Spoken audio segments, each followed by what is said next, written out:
Kristu inkosi. uJesu Kristu inkosi. Siyabingelela ngizame egameni elihle lenkosi yethu uJesu Kristu ophilayo. Ngibingelela baba umpostoli, bingelele ingcebo zonke ngokwey'khundla zazo egameni likaJesu ophilayo. Bazalwane, ngiyabonga kakhulu uNkulunkulu owenze leli thuba esasho baba apostoli kwavele kwathi angiwe ngomela amanzi ngathi mhlawumbe udidekile abengasho umuntu. Amen.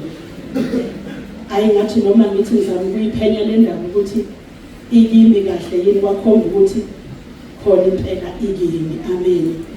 Ngase ngiyayibuza-ke bazalwane imibuzo eminingi ukuthi bakwenzeka into umuntu ayibuze yona, noma kuhamba umuntu ekhaya sekuthiwa akasekho, ususuzwile ukuthi akasekho, kodwa futhi kube kunemibuzo oyibuzayo. Amen. uJesu Kristu uyinkosi. Nami ngizibuzile bazalwane ukuthi ngizothini. Ngiyakhumbula nje bangikhona ngihlale lapha emuva, ngizothi uma ngiguqa kahle nginamathela odongweni, ngibabuka abazalwane bemlala beshumayela, ngithi Jesu ngabe mina ngingathini, ngama kanjani, ngingababuha nje abazalwane abaningi kangaka. Ngibe naleyo mbuzo bazalwane ngiphambi kwenu-ke uMamshange ngiqhamuke emanzini bazalwane ngaphansi kobuholi bukababa umpostoli entabeni yendlu kaJehova kuyabonelelwa. Haleluya. uJesu Kristu inkosi. Hayi-ke bazalwane, ngibe nezinto ey'ningi nje engizibuza zona. Ngase ngithi Nkosi Jesu, ngipha amazwi engizowakhuluma, ngoba mina angazi ngize ngiyenze nje le nkonzo. Ngiyayiqala ngiyibukele lapha kude, ngibukela abazalwane abangcono kunami, ngizibona nje ngingama kwenze njani, futhi nje ngingayikhathazi, ngidla lokho abasuke bekhuluma abazalwane, ngiphume ngihambe. Amen. Ithi inhliziyo yami angihlabelele lo mhlabeleli, ukuthi inxaniwe inhliziyo yami, inxanile uThixo. Ngiyacabanga abazalwane ukuthi uma silana khona abanxanela uThixo, bese kuba khona abanxanela izinto zabo, bese kuba khona abeze ngenxa yokuthi khona izinto abafuna ukuthi behambe beye emakhaya beyiphethe. Amen. Manje nake kuningi ukwanxanela, abanye banxanela izinto eziningi ezingeke zabasizanga lutho, kodwa ithi inhliziyo yami isukuma phansi, inxaniwe inhliziyo yami inxanela uThixo. Amen. Haleluya. uJesu Kristu uyinkosi. Ngiphiwe-ke bazalwane izwi elilaphayana ngokaJohane chapter 19 verse 28. Ukhona engicela ukukwenza lapha. Sacela umama umfundisi Maseko angikhulekele egameni likaJesu.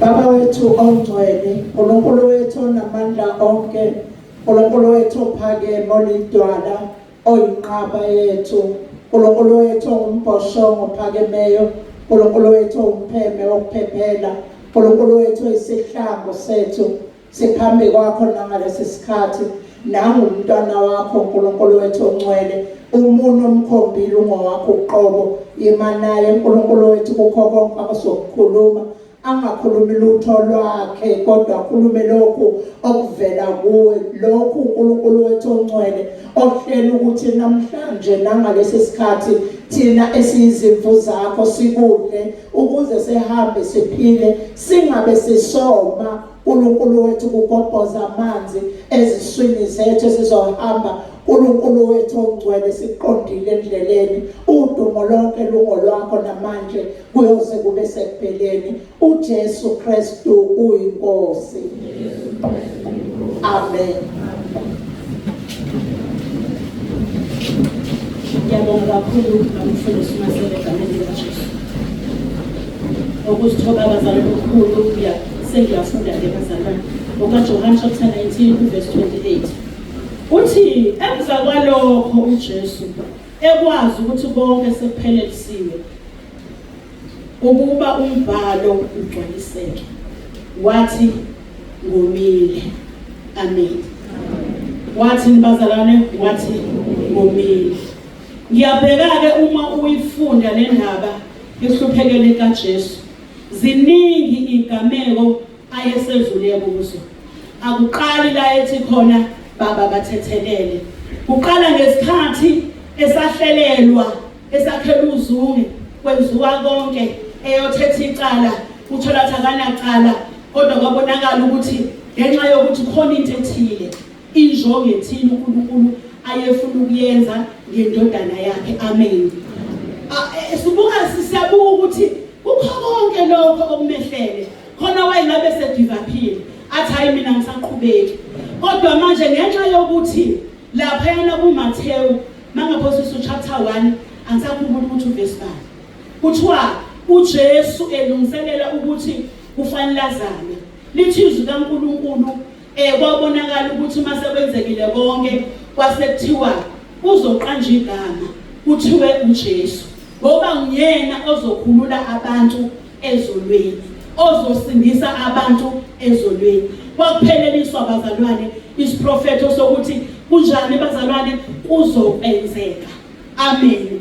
Njoba kuhamba nje le jena ayihambayo akayihambi kumnandi, uhamba uyashayeka. Ziningi izinto ezenzekalayo, uyashawa, wenzeka yonke into, kodwa waqinisela ngoba kwakufanele kupheleliswe bazalwane inkonzo. Amen. Kwakufanele kupheleliswe umbhalo ugcwaliseke.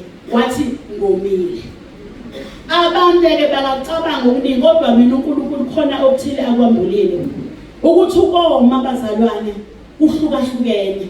Omunye komela amanzi, omunye komela idrink, omunye komela noma yini nje ongayicabanga. Kodwa la inhliziyo yami kwambuleka ukuthi uNkulunkulu bazalwane komela ibandla lakhe. Amen. Ngoba ibandla selisukile emgqeni, lisukile kwiposition uNkulunkulu ayebekele khona ukuthi ibandla likaNkulunkulu intolo kufanele liyenze. Liphumile bazalwane elayinini, liphumile enhlelweni zikaNkulunkulu, sebenza noma inganjani. Bayakhuluma abantwana bakaNkulunkulu, bayabeka izinto ngezinto ezenzakalayo. Yabuka konke-ke lokho esebona uJesu ukuthi njengamanje sekuphelelisiwe-ke manje. Usethini ngomile. Womele ibandla, womele wena mzalwane, womele mina. Siyayibona, sababona bonile, kodwa kusambuleka ukuthi womele thina bazalwane njengebandla ukuba senze intando kabani yakhe. Asisayenzi intando, sesihamba ngeindlela zethu, sesenza ngokucabanga kwethu, sesigeja ngisho izwi, asisakwazi ukuhlola izwi, asena unembeza. Umoya ingcwele akasasebenzi, akasakhuzeli umzalwane, usenza lokho nalokho. Nabamayo bayama, bayashumayela, kodwa uthola ukuthi khona into ethile asebeyishumayela. Abasashumayeli izwi kabani likaNkulunkulu njengoba linjalo, ngoba bafuna ukwenza njani? Ukuthandwa. Bafuna uthando, bafuna udumo, bafuna izinto ezingcono, bafuna ukwenzela izinto ezinkulu, baphume endaweni uNkulunkulu ayehlosile ngebandla likabani lakhe. Njengamanje bazalwane sinalobo buhlungu bokuthi uJesu eselenge esiphambanweni, washo sekwenzekile konke ukuze kupheleliswe, ukuze kufezeke bazalwane izwi kaNkulunkulu. Uthi bazalwane ngomile. Womeleni bazalwane, ufuna abantu abancamela uThixo, ufuna abantu abafunisisa uNkulunkulu, ufuna abantu abazoma eqinisweni, ufuna abantu abazoma ezwini. Ngiyabeka bazalwane ukuthi izwi kaNkulunkulu kwesinye isikhathi kuye kube buhlungu esekhuluma babumphostoli, njengoba bekhuluma nje manje ekhuluma ini? Iqiniso. Iqiniso linjani? Libuhlungu. Kodwa umuntu umenza njani? Liyamkhulula. Ngokusuke ekhuluma ini? Iqiniso. Liphelile bazalwane iqiniso manje. Liphelile leli iqiniso bazalwane ebandleni alisekho, seliyafuna ambalwa. Siyambonga uNkulunkulu ukuthi uvusa inceku ekhuluma iqiniso. Izono bazalwane masibheka uJesu azalene esiphambalweni wayezenza isono kodwa enjani engonanga, ngoba wayefuna mina, wayefuna wena. Azenze bazalwane engazathi wonile yena, azenze sengathi khona isidingo asifunayo, kanti isidingo asifunayo sifuna ubani? Sifunwa yimi nobani? Nawe. Manje ke bazalwane kunalokho ukuthi uNkulunkulu akasisize. Nangu uJesu uyalenga bazalwane, ulengela mina.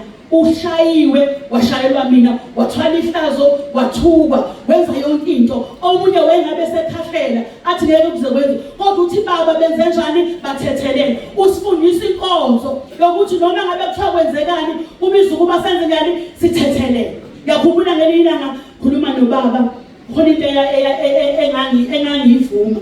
Ngithi mina ngathi shosho, wathi ubaba hawu, nganga-understand ukuthi hawu. Manje mesengelula kasengiyeza ukuthi kwakufanele ngingathi shosho, kwakufanele ngithi mina ngendani ngimkhulekele lowo muntu lowo owenza lokho kubi kubani kimi, ngenxa yokuthi bazalwane ukhuluma ini? Iqiniso. uJesu omele labo bantu abazona kuphi khona eqinisweni, abazothatha ibandla balise kuye, hayi abazalwane abazothatha ibandla bahambe bayifaka emgodini, ahambe phambi kwebandla kodwa angalikhulumi ini? Iqiniso. Uthi ngomile, ngomile, ukhala ngokoma. Bangacabanga abantu abaningi wayengawafuna amanzi, engathi ungamanzi yena. Uzowafuna kanjani amanzi? Uzenza sengazathi uwonile kodwa enjani engonile ngoba wafunda ukuthoba. Namhlanje abazalwane uJesu ufuna abazothoba, abazokwehla. uJesu wabo bonke abantu, abayizigwili, abangenalutho, abaqalekile, abafuna noma uyinqumo wabantu bonke kuphela. Ukhalela ukuthi wonke umuntu akenze njani? Akaphenduke. Asiphenduke. Awuphenduke. Ubusuzu kumnandi.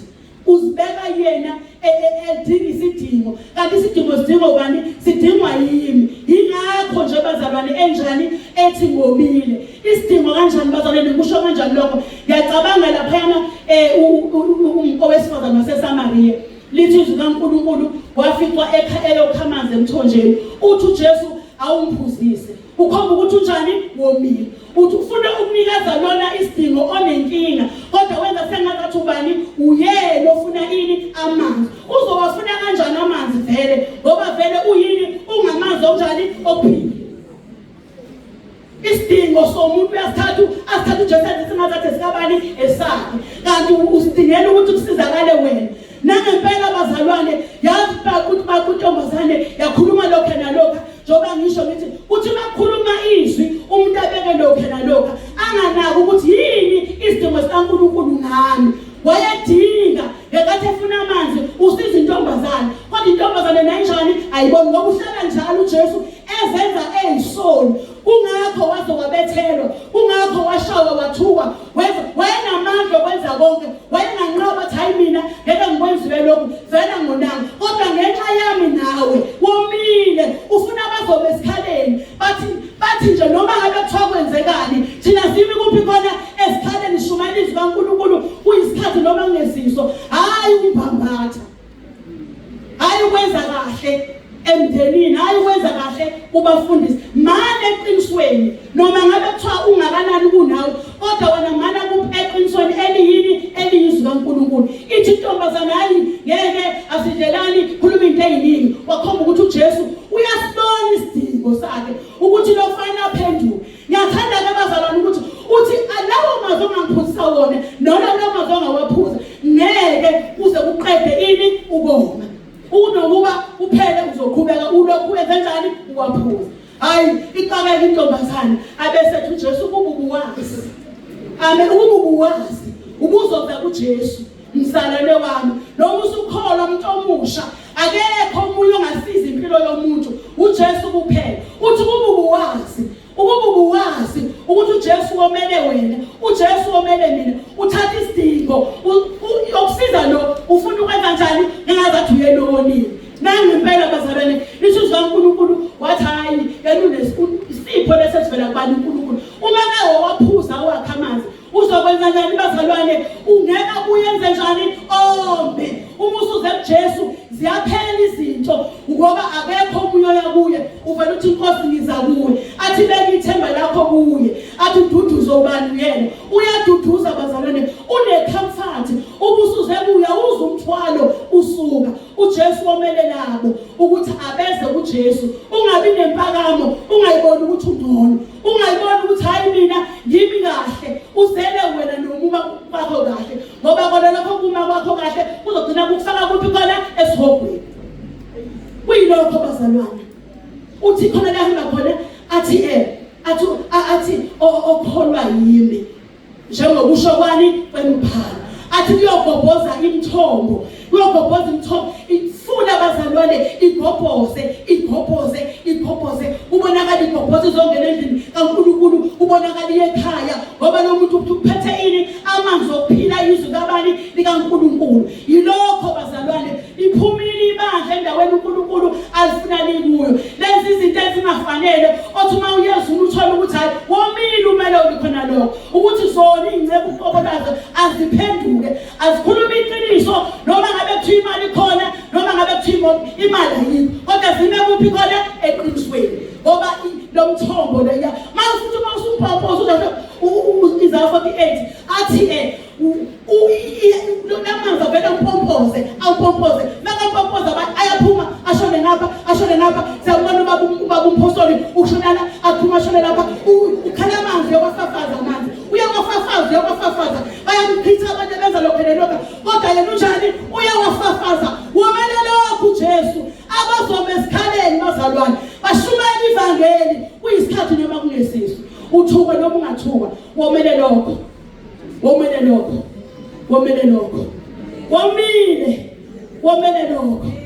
amen uJesu Kristu inkosi.